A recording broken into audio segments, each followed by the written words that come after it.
selamat malam. Kita sekarang akan belajar tentang konsep pernyataan tunggal di dalam konteks logika matematika.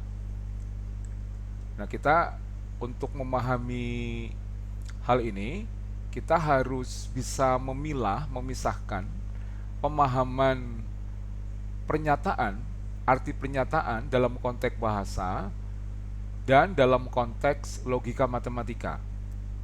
Karena keduanya sebetulnya mirip, tetapi dalam konteks logika matematika ada definisi yang lebih spesifik, ada batasan-batasan yang lebih spesifik, ya. Nah, dalam konteks bahasa, yang disebut sebagai pernyataan merupakan kalimat berita atau kalimat yang bersifat deklaratif. Tujuannya adalah untuk memberikan informasi ataupun menyampaikan opini, menyampaikan pendapat. Nah, dalam konteks matematika, dalam konteks logika matematika juga sebetulnya sama. Pernyataan juga merupakan kalimat berita, jadi bentuk kalimatnya harus berupa kalimat berita, kalimat deklaratif. Tetapi tujuannya adalah untuk memberikan informasi yang dapat dinilai kebenarannya secara objektif.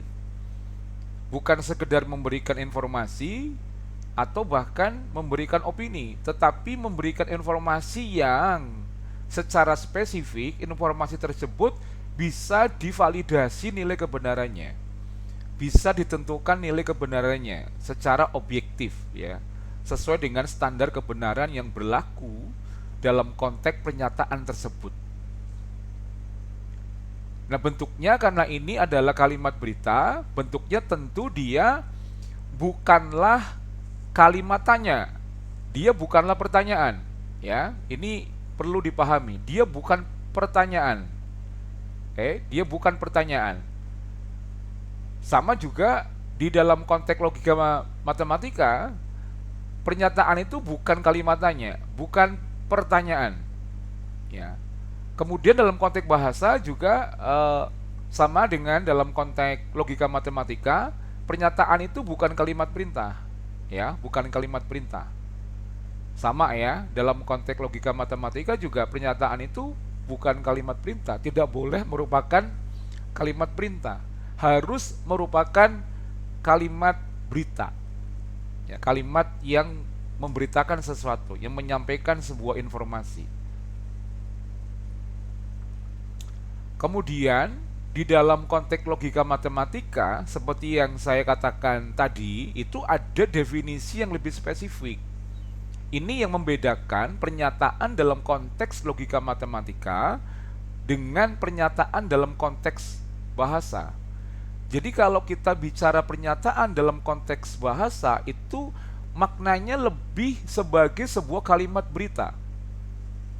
Apakah berita itu atau informasi itu bisa dibuktikan kebenarannya ataupun tidak, bisa divalidasi ataupun tidak, itu tidak menjadi persoalan, ya. Yang penting itu merupakan kalimat berita. Tetapi dalam konteks logika matematika, kalimat berita tersebut supaya bisa disebut, dinyatakan sebagai pernyataan, dia harus bisa divalidasi kebenarannya.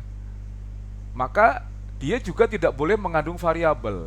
Ini yang perlu dicermati, ya. Tidak boleh mengandung variabel. Variabel adalah sebuah nilai yang belum diketahui besarnya. Karena belum diketahui besarnya, maka dia tidak bisa divalidasi kebenarannya. Bukan opini yang sifatnya subjektif, ya, ataupun relatif.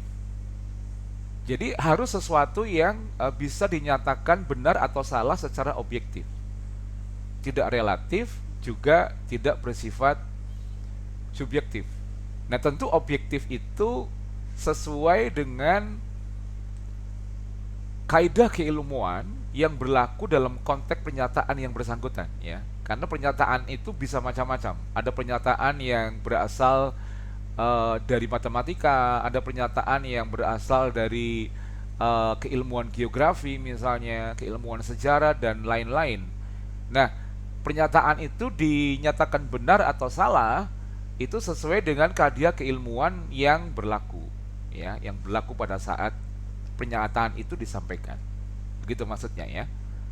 Jadi inilah secara konsep perbedaan arti pernyataan dalam konteks bahasa dan dalam konteks logika matematika.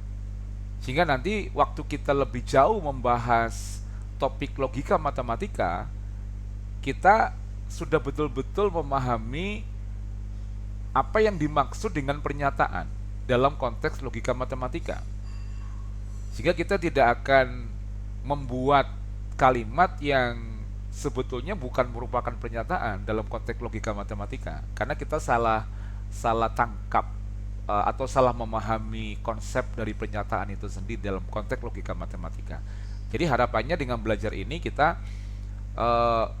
sudah memahami betul ya arti pernyataan dalam konteks logika matematika sebagai dasar untuk kita melanjutkan pemahaman kita, pembelajaran kita lebih jauh dalam topik logika matematika ya. Nah, contoh pernyataan dalam konteks bahasa dan dalam konteks logika matematika, mari kita bahas satu persatu supaya kita lebih jelas memahami arti pernyataan tadi ya. Contoh yang pertama, Jakarta adalah ibu kota Indonesia. Ini dalam konteks bahasa ada kalimat Jakarta adalah ibu kota Indonesia. Secara kalimat, iya, itu merupakan kalimat berita. Kalimat yang memberitakan, memberi informasi bahwa Jakarta merupakan ibu kota dari negara Indonesia. Jadi secara tata bahasa betul itu merupakan kalimat berita. Maka dalam konteks bahasa, iya, itu merupakan pernyataan. Nah, sekarang dalam konteks logika matematika bagaimana? Apakah pernyataan Jakarta adalah ibu kota Indonesia itu bisa dikonfirmasi kebenarannya? Bisa dinyatakan benar atau salah? Benar atau salah? Apakah Jakarta bisa dicari nilai kebenarannya? Apakah Jakarta betul-betul merupakan ibu kota Indonesia atau tidak?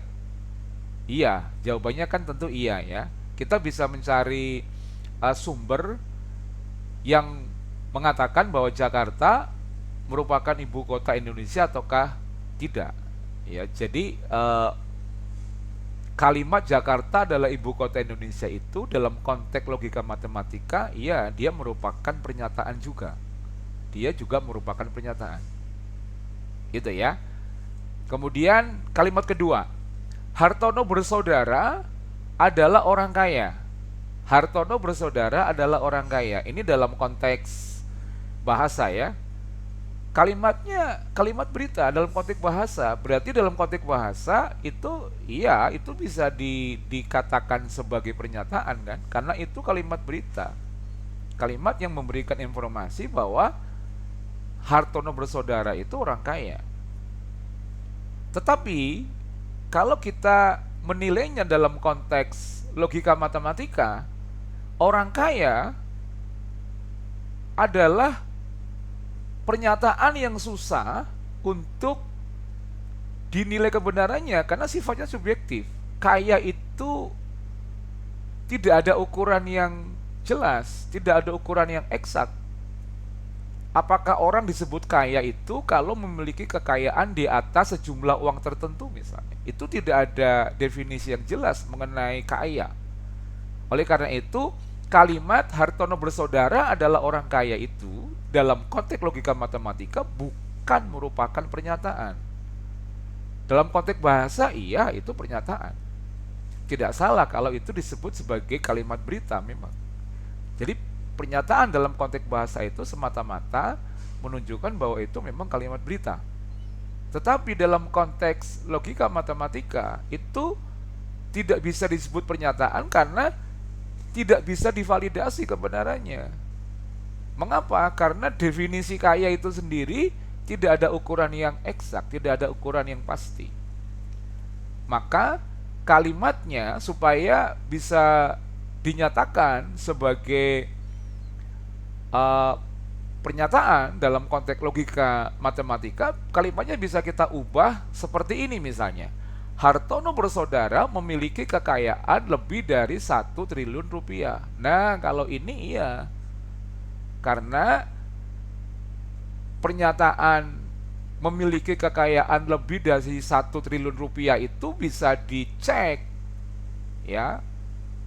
Jadi seluruh total kekayaannya bisa diaudit, kemudian dihitung apakah jumlahnya lebih dari 1 triliun rupiah ataukah tidak. Jadi itu pernyataan dalam konteks logika matematika karena bisa divalidasi kebenarannya, bisa ditentukan pernyataan itu bernilai benar ataukah salah.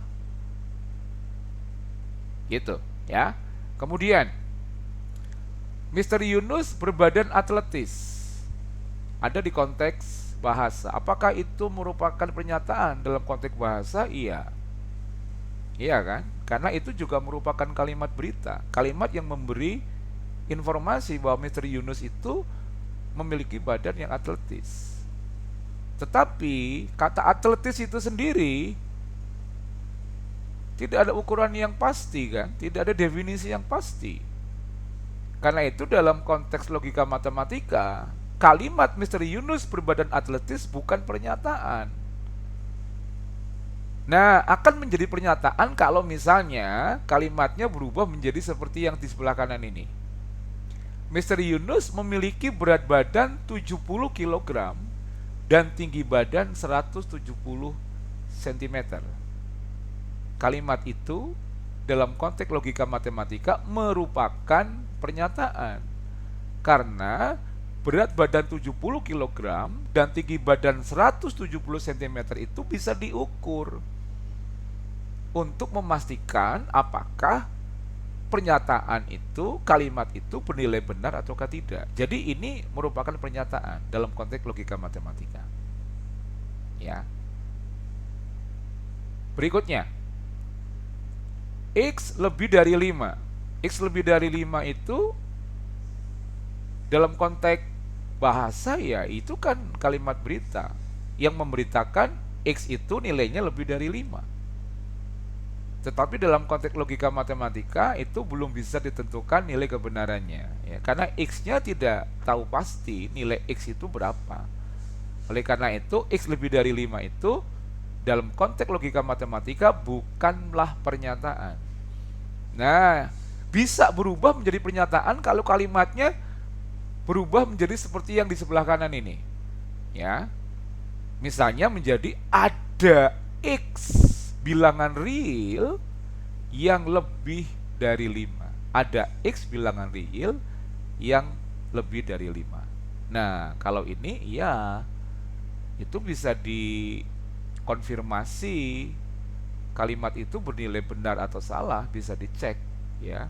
Maka ada X bilangan real yang lebih dari 5 merupakan pernyataan dalam konteks logika matematika. Oke ya, paham ya?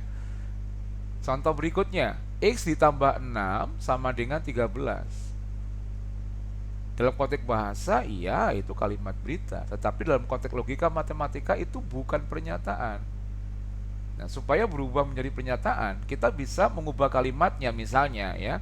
Tentu ada banyak ide perubahan kalimat, tetapi salah satunya yang kita bisa munculkan di sini misalnya untuk X sama dengan 4 berlaku X plus 6 sama dengan 13. Jadi maksudnya kalau X-nya 4 itu berlaku X plus 6 sama dengan 13. Berarti 4 ditambah 6 sama dengan 13. Itu pernyataan kan? Dalam konteks matematika itu masuk kategori pernyataan. Karena 4 ditambah 6 sama dengan 13 itu bisa dicek benar atau salah. Oh ternyata salah, ya. Nilai pernyataan itu adalah salah, tetapi itu sebuah pernyataan ya. Jadi pernyataan itu harus bisa ditentukan nilai kebenarannya, apakah dia benar ataukah dia salah. Nah, contoh ini adalah pernyataan yang bernilai salah memang, tetapi itu jelas merupakan pernyataan ya. Jadi kita belum sampai membahas kepada nilai pernyataan, kita sedang fokus untuk memahami kalimat berita yang kita baca, yang kita miliki itu termasuk pernyataan ataukah tidak dalam konteks logika matematika, topik yang sedang kita pelajari ini. Oke. Berikutnya, pulau itu terletak di Pulau Jawa. Pulau itu terletak di Pulau Jawa. Apakah kalimat berita ini bisa dikonfirmasi nilai kebenarannya? Tidak bisa ya. Provinsi itu tuh maksudnya provinsi yang mana ya? Jadi kata itu menunjukkan variabel, itu mirip dengan X ya di atas ini. Keduanya kan variabel ya. Provinsi itu, kata itu tuh bermakna variabel. Karena belum jelas yang dimaksud itu provinsi apa, provinsi yang mana. Jadi provinsi itu terletak di Pulau Jawa dalam konteks bahasa itu kalimat berita, memang itu pernyataan dalam konteks bahasa, tapi dalam konteks logika matematika itu belum bisa disebut sebagai pernyataan. Nah, supaya itu berubah menjadi pernyataan, kalimatnya misalnya bisa kita ubah, salah satu contohnya menjadi seperti ini. Provinsi Maluku terletak di Pulau Jawa. Jadi kata atau dirubah menjadi Maluku misalnya, ya, atau nama provinsi-provinsi yang lain misalnya. Nah, ini bisa divalidasi kan, bisa dikonfirmasi pernyataan ini bernilai benar ataukah tidak. Ya. Oh, kebetulan ini bernilai salah ya, karena Maluku kan tidak terletak di Pulau Jawa. Ya. Tetapi ini contoh bahwa kalimat tersebut merupakan pernyataan. Ya. Nah, dari contoh-contoh itu kan kita kemudian menemukan kalimat-kalimat yang mengandung variabel. Ya. Khususnya kalimat-kalimat yang ada di sebelah kiri ini ya, itu banyak di sini ya. Kalimat-kalimat yang mengandung variabel, kalimat-kalimat yang belum bisa ditentukan nilai kebenarannya secara objektif ya, kecuali kalimat pertama. Kalau yang pertama ini sudah ya, yang ini sudah, ini betul ya, tapi yang lain itu kan belum semua. Nah, kalimat-kalimat berita ya, kalau kalimat tanya, kalimat perintah kan jelas itu bukan pernyataan, jelas itu bukan pernyataan. Tapi kalimat berita, sama-sama kalimat berita, sama-sama kalimat yang deklaratif sifatnya, itu kadang-kadang membuat kita bingung, ini pernyataan atau bukan gitu ya. Nah, kalimat berita itu berarti bisa dikategorikan dua. Kategori pertama itu yang disebut dengan pernyataan dalam konteks logika matematika ya. Kategori pertama itu adalah pernyataan. Nah, pernyataan itu berarti kalimat berita yang bisa ditentukan nilai kebenarannya, benar atau salah, objektif ya. Sedangkan yang belum bisa ditentukan nilai kebenarannya itu ya disebut dengan kalimat terbuka. Jadi kalimat terbuka itu kalimat berita juga, tetapi nilai kebenarannya belum bisa ditentukan. Ya, itu. Nah, kalimat terbuka kalau kita lihat dalam pembicaraan kita tadi ya, ketika kita mengubah kalimat di sebelah kiri ini, yang di sini, kita rubah menjadi kalimat yang di sebelah kanan supaya menjadi pernyataan. Ternyata kalimat-kalimat terbuka dengan beberapa langkah tertentu itu bisa berubah menjadi pernyataan yang bisa divalidasi nilai kebenarannya. Oke, semoga pembahasan kita saat ini dalam video ini membuat kalian bisa memahami pengertian, definisi, konsep dari pernyataan dalam konteks logika matematika. Karena pemahaman ini, penguasaan ini sangat penting untuk kalian belajar lebih jauh, lebih dalam topik logika matematika. Selamat melanjutkan belajar. Semangat. God bless you.